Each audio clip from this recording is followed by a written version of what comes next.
스마트 스토어, 쿠팡, 게다가 요즘엔 알리 테무까지 온라인 판매를 하다 보면 결국 가격 경쟁에 부딪히게 되시죠? 그리고 그때 이런 생각을 하게 되죠. 나만의 제품을 만들어야 하나? 그런데 막상 해보려고 하면 여기서 멈추시는 분들이 정말 많아요. 공장은 어떻게 찾아야 하는지, 데모큐는 또 뭔지, 금형은 왜 필요한 건지, 처음엔 솔직히 뭐부터 해야 할지 막막하거든요. 이번 영상에서는 나만의 브랜드 제품을 만들고 싶을 때 어디서부터 시작해야 하는지, 실제 제작은 어떤 순서로 진행되는지 처음 하시는 분들도 이해하기 쉽게 얘기해 볼게요. 나만의 제품을 만드는 방법은 크게 두 가지예요. 첫 번째는 세상에 없는 완전히 새로운 제품을 처음부터 만드는 방식이고요. 두 번째는 이미 시장에 있는 제품의 디자인이나 기능을 더해서 나만의 버전으로 만드는 방식입니다. 보통 첫 번째 방식은 OEM 제작에 가깝고 두 번째 방식은 ODM 제작에 가깝다고 생각하시면 이해하기 쉬워요. 이 둘은 비용도 기간도 난이도도 완전히 달라요. 이 부분은 정답이 있는 건 아니에요. 내가 어떤 상품을 만들고 싶은지, 얼마 정도 투자할 수 있는지, 판매할 수 있는 루트가 어느 정도 되는지에 따라 달라집니다. 첫 번째 방법으로 완전히 새로운 제품을 만드는 경우를 볼게요. 이 경우엔 설계도가 반드시 필요해요. 거기다가 제품 재질이 플라스틱이나 금속이라면 금형이 필요하고 전자제품이라면 회로도나 기판도 들어가야 돼요. 금형이 뭐냐면요. 제품 모양을 찍어내는 틀이에요. 이렇게 생긴 건데요. 쉽게 말해서 제품을 똑같은 모양으로 계속 만들어낼 수 있게 해주는 틀이라고 생각하시면 됩니다. 처음 들으시는 분들은 깜짝 놀라실 수도 있는데, 금형 하나 만드는 데만 수백만 원에서 경우에 따라서는 수천만 원이 들어가기도 합니다. 보통 금속 금형은 100만 원 전후로 싼 편이어서 크게 부담이 안 되는 편인데, 플라스틱 사출 금형은 비싸요. 최소 시작이 몇백만 원부터입니다. 근데 더 놀라운 것은 제품 하나에 금형이 하나만 들어가는 게 아니거든요. 부품 수에 따라 여러 개, 많으면 수십 개가 들어갈 수 있어요. 그러니까 완전히 새로운 제품을 처음부터 설계해서 만들면 솔직히 초기 투자 비용이 수천만 원에서 경우에 따라 수억까지 들어가기도 해요. 그럼 왜 이렇게 큰 돈을 들여서 하느냐? 이유는 단 하나예요. 나만 팔 수 있는 제품이 되기 때문에 경쟁력이 있는 거죠. 그만큼 큰 돈을 벌 수 있기 때문입니다.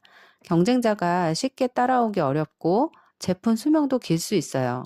그래서 규모 있는 사업자분들이 이런 방식을 선택하는 경우가 많습니다. 두 번째 방법은 실제로 대부분의 셀러들이 선택하는 방법이에요. 중국에서 이미 생산되고 있는 제품에다가 나만의 디자인이나 기능을 더하는 거예요. 비용도 훨씬 적게 들고 리스크도 줄일 수 있어요. 사실 제작 사례를 보여드리면 가장 이해가 쉬운데요. 다만 고객님들 건 제품 특성상 공개가 어려운 경우가 많습니다. 그렇지만 공개가 가능한 것들은 앞으로 실제 사례들을 소개하면서 알려드릴 예정이에요.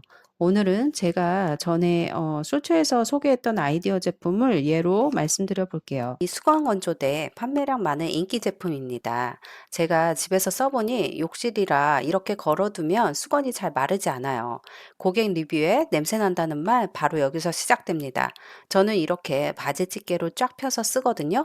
당연히 수건이 빨리 마르고 냄새도 안 나고 뽀송하죠. 그래서 번뜩 생각했습니다. 이걸 아예 일체형으로 만들면 어떨까? 바로 이렇게요. 찾아보니 이런 제품은 아직까진 어디에도 없습니다. 기존 제품에 아이디어를 더하는 ODM 제작. 이게 바로 나만의 브랜드를 만들고 경쟁력을 확보하는 가장 빠른 길입니다. 상품 제작부터 수입까지. 사입에 관한 모든 것을 핸들링해 드립니다. 대표님의 아이디어가 매출이 되는 경험, 저희가 확실하게 도와드립니다. 지금 바로 연락 주세요. 이런 제품들을 보다 보면, 아, 나도 이런 식으로 차별화를 줄 수 있겠구나 하는 아이디어가 떠오르실 거예요. 꼭 제품 전체를 새롭게 만들지 않더라도 디자인 하나, 기능 하나, 사용 편의성 하나만 바꿔도 그게 남들이 따라올 수 없는 경쟁력이 되고 실제로 그런 작은 차이 하나가 수익을 완전히 바꿔놓기도 합니다. 결국 많은 셀러분들이 제품 제작을 고민하는 이유는 하나예요. 남들과 똑같은 제품이 아니라 고객이 왜 꼭 이 제품을 써야 하는지 선택할 이유가 있는 제품을 만들고 싶기 때문이죠. 차별화된 제품과 마케팅, 이 두 가지가 함께 한다면 성공 확률은 확실히 달라진다고 생각합니다. 그럼 실제로 어떻게 진행되는지 흐름을 간단하게 말씀드릴게요. 1단계로는 전화 상담. 만약 만들고 싶은 상품이 있으시다면 먼저 전화로라도 상담부터 해보세요. 실제로 제작이 가능한지, 어떤 방식이 적합한지 상담을 통해 방향을 잡아드려요. 2단계로는 공장 선정 및 견적. 제작이 가능하다고 판단되면 그 제품에 맞는 공장을 찾아드리고 금형이 필요한지 MOQ, 즉 최소 발주 수량은 얼마인지, 예상 제작 비용은 어느 정도인지 확인해서 안내해 드립니다. 가끔은 MOQ 때문에 제작을 포기하시거나 방향을 바꾸시는 경우도 있어요. 예를 들어 고객님은 100개 정도 생산을 생각하고 계시는데 공장에서는 최소 1000개부터 가능하다고 하면 부담이 될 수 있겠죠. 반대로 고객님이 500개 정도 생산을 계획하고 계신다면 저희가 공장과 협의해서 수량을 어느 정도 조정해 진행하는 경우도 있습니다. 그래서 처음부터 MOQ를 정확하게 확인하는 게 굉장히 중요해요. 이 단계부터는 실제로 공장을 찾고 견적을 비교하고 제작 가능성을 검토하는 과정이 들어가기 때문에 원래는 컨설턴 비용이 발생합니다.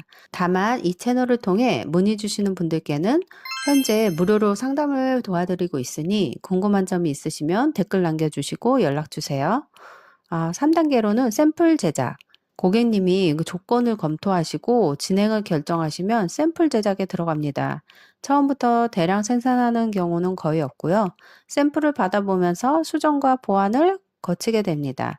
한 번에 원하는 결과가 나오면 좋지만 실제로는 한두 번 정도 수정이 들어가는 경우가 많습니다. 그 과정을 거쳐 최종 제품이 만족스럽게 나오면 서면으로 정식 계약을 한 뒤 대량 생산에 들어가게 됩니다. 사실 제품 제작이라는 게 처음 시도해보는 분들 입장에서는 생각보다 복잡하게 느껴질 수 있어요. 쉬운 건 아니지만 저희와 같은 전문 에이전시들을 잘 만나면 크게 도움이 될 거라 생각합니다. 그리고 실사례와 경험을 바탕으로 앞으로도 계속 공유해 드릴 예정입니다. 지금 당장 제품 제작 계획이 없으시더라도 나중에 필요하실 때 다시 찾아보실 수 있게 구독해 두시면 분명 도움이 되실 겁니다. 감사합니다.